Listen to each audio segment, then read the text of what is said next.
अस्सलाम वालेकुम। आज मैंने बनाया था चिकन तंदूरी मलाई।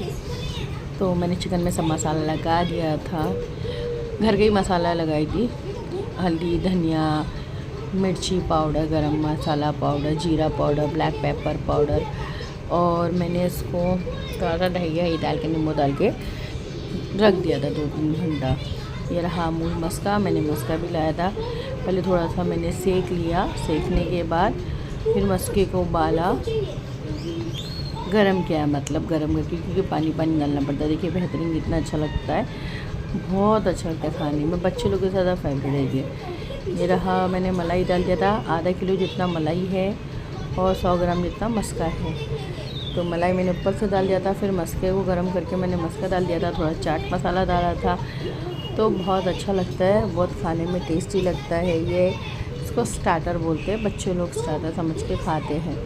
देखिए मतलब मस्का भी काफ़ी अच्छा है, दिखता है। और आपको जैसा भी पूछना आप पूछ सकते हो, घर पे बना सकते हो। होटल से बेहतरीन घर पे बनेगा, बच्चे लोग भी खाएंगे। चलिए दुआ में याद रखिए, जो पूछना पूछिए। अल्लाह हाफिज़, सब्सक्राइब करिए।